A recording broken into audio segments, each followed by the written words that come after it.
అధికారం మాది, after all ప్రజలే కదా, ఏం చేస్తారులే అని విర్రవీగిన వారికి ఏం జరుగుతుందో సిరియా ఘటనే ఓ నిదర్శనం. 50 ఏళ్లుగా సిరియాను పాలిస్తున్న కుటుంబాన్ని అక్కడి ప్రజలు తిరుగుబాటుదారులు తరిమి తరిమి కొట్టారు. ఏకంగా దేశ అధ్యక్షుడే దేశం విడిచి పారిపోయేలా చేశారు. మన దేశంలో ఏదైనా నేరం చేస్తే తీసుకెళ్లి జైల్లో పెడతారు. వాళ్ళు చేసిన నేరాన్ని బట్టి శిక్షలు వేసి కొద్ది సంవత్సరాలు జైల్లో పెట్టి వదిలేస్తుంటారు. మరీ పెద్ద నేరమైతే తప్ప ఉరి శిక్షలు మన దగ్గర తక్కువే.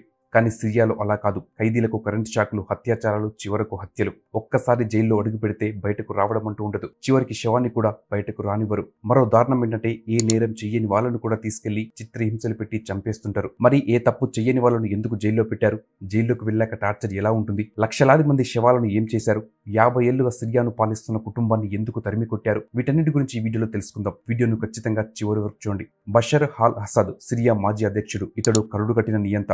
50 ఏళ్లుగా ఇతని కుటుంబమే సిరియాను పాలిస్తూ వచ్చింది. ఈ కుటుంబంలో అందరికంటే అసద్ మరింత డేంజర్. సిరియాలో అసద్ పాలన అంతం తర్వాత ఆయన దారుణాలు ఒక్కొక్కటిగా వెలుగులోకి వస్తున్నాయి. అందులో సైద్నాయ జైలు ఒకటి. తనకు వ్యతిరేకంగా ఉన్నవారిని అనగదొక్కేందుకు ఆయన ఏర్పాటు చేసుకున్న ప్రత్యక్ష నరకం ఇది. నిజానికి ఇది జైలు కాదు, డెత్ ప్లేస్. ఇందులోకి వెళ్ళామంటే తిరిగి ప్రాణాలతో బయటపడడం అనేది అసాధ్యం. ఇక్కడ ఉండే ఖైదీలకు చావడమే మేలు అనేంతలా చిత్రహింసలకు గురిచేసి నరకం చూపించేవారు. 2011లో సిరియా ప్రభుత్వంపై మొట్టమొదటిసారిగా ఉద్యమం మొదలైంది. అప్పుడు పుట్టుకొచ్చిందే ఈ సైద్నాయ జైలు. ప్రభుత్వ వ్యతిరేకుల కోసం ఏర్పాటు చేసుకున్న జైలు ఇది. తమను ఎవరు వ్యతిరేకించినా, ఎవరు ఎదురు తిరిగిన అసద్ ప్రభుత్వం వారిని ఈ జైలుకు తరలించేది. సిరియా వధశాలగా పేర్కొన్న ఈ జైల్లో ఖైదీలకు కరెంటు షాకులు ఇవ్వడం, చేతిగోళ్లు కట్ చేయడం సహా పలు రకాలుగా చిత్రహింసలకు పెట్టేవారు. ఖైదీలపై అత్యాచారాలు, హత్యలు వంటివి ఈ జైల్లో సర్వసాధారణంగా జరిగేవి. 2015లో అమ్నెస్టీ ఇంటర్నేషనల్ లెక్కల ప్రకారం నాడు 10,000 నుంచి 20,000 మంది ఈ జైల్లో ఉన్నట్లు అంచనా. వారందరినీ అంతం చేయడానికే జైలుకు తీసుకువచ్చారని ఆ సంస్థ పేర్కొంది. తరచుగా వేలాది మందిని సామూహికంగా హత్య చేసేవారని వెల్లడించింది. ఖైదీలను చిత్రహింసలకు గురిచేయడం ఈ జైల్లో నిత్యం జరుగుతూ ఉంటుంది.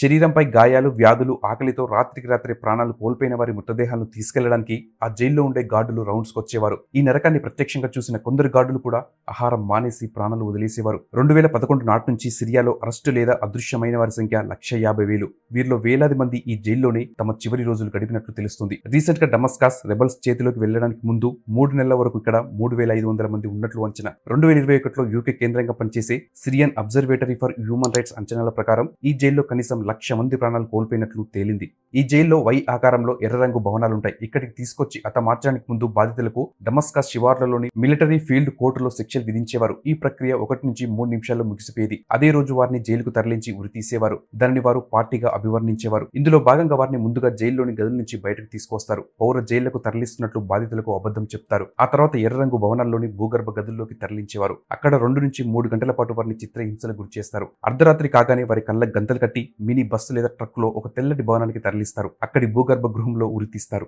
ఈ ప్రక్రియను ఆ జైలు అధికారులు ప్రతి వారం లేదా 2 వారాలకు ఒకసారి నిర్వహించడం పరిపాటిగా మారిందని అమ్నెస్టీ నివేదిక పేర్కొంది. హత్యకు గురయ్యే వరకు బాధితుల కళ్లకు గంతలు తొలగించేవారు కాదు. ఉరి తీయడానికి కొన్ని నిమిషాల ముందు మాత్రమే వారికి మరణశిక్ష విధించినట్లు చెప్పేవారు. ఈ ఉరి ప్రక్రియ అంతా కంప్లీట్ అయ్యాక మృతదేహాలను ట్రక్కుల్లో వేసి ఆసుపత్రికి తరలించి రిజిస్ట్రేషన్ పూర్తి చేసిన అనంతరం ఓ సామూహిక సమాధిలో అందరి మృతదేహాలను ఖననం చేసేవారు. అసద్ ప్రభుత్వం 2015 నుంచి ఈ ప్రక్రియ బయటకు రాకుండా చర్యలు చేపట్టింది. కొందరు నమ్మకమైన అధికారులకు మాత్రమే ఈ వివరాలను తెలిపేవారు. జైలు నుంచి అర్ధరాత్రి పూట తీసుకెళ్లిన ఖైదీలు ఏమయ్యారో అన్న సమాచారం అక్కడి గార్డులకు కూడా తెలిసేది కాదు. ప్రభుత్వానికి వ్యతిరేకంగా మాట్లాడిన వారికి ప్రత్యక్ష నరకం చూపించేందుకు అసద్ సైద్నవ మిలిటరీ జైలును ఏర్పాటు చేయగా మేమేం తక్కువ కాదన్నట్లు ఆయన నియంత పాలనలో అధికారులు కూడా వికృత చర్యలకు పాల్పడిన ఘటనలు బయటపడుతున్నాయి. అసద్ టైగర్ ఫోర్స్ ఇంటెలిజెన్స్ లో కీలక అధికారి తాళల్ దక్కక్ అనే వ్యక్తి ఉండేవాడు. ఇతడు ఖైదీలను తీసుకెళ్లి తన పెంపుడు సింహానికి ఆహారంగా వేసేవాడట. తనకు ఎదురు తిరిగిన వారందరికీ ఇదే శిక్ష. దాదాపు 1,500 మంది దక్కక్ ఆధీనంలో పనిచేసేవారు. వీరిని అడ్డు పెట్టుకుని అసద్ అండదండలతో దక్కక్ కీలకంగా ఎదిగాడు. సొంతంగా నేర సామ్రాజ్యాన్ని స్థాపించాడు. తన అధికారాన్ని ఉపయోగించి 2005లో జూన్ నుంచి ఓ సింహాన్ని తీసుకొచ్చాడు. తనకు ఎదురు తిరిగిన వాళ్లను ఆ సింహానికి ఆహారంగా వేసేవాడు. ఈ దక్కక్ సాగించిన అరాచక కార్యకలాపాలు అన్ని ఇన్ని కాదు. బలవంతపు వసూళ్లు, హత్యలు, కిడ్నాప్లు, అవయవ అక్రమ రవాణాతో పాటు ఎన్నో వికృత చేష్టలకు ఈ దక్కక్ పాల్పడ్డాడు. రీసెంట్ గా తిరుగుబాటుదారులు సిరియాను ఆక్రమించుకోవడంతో అసద్ పాలన అంతమైంది. ఆ తర్వాత కొన్ని గంటల్లోనే దేశవ్యాప్తంగా ఉన్న పలు కారాగారాల్లోని బందీలను విడుదల చేశారు. దీంతో ఏళ్ల తరబడి అదృశ్యమైన తమ వారి జాడ కోసం సైద్నవ జైలు వద్ద ఏమైనా దొరుకుతుందేమోనన్న ఆశతో పెద్ద సంఖ్యలో అక్కడి ప్రజలు తరలి వచ్చారు. భారీగా ఉన్న ఇనుప తలుపులను తెరిచి అన్ని గదుల్లో గాలించినా వారికి అక్కడ ఏమీ కనిపించలేదు.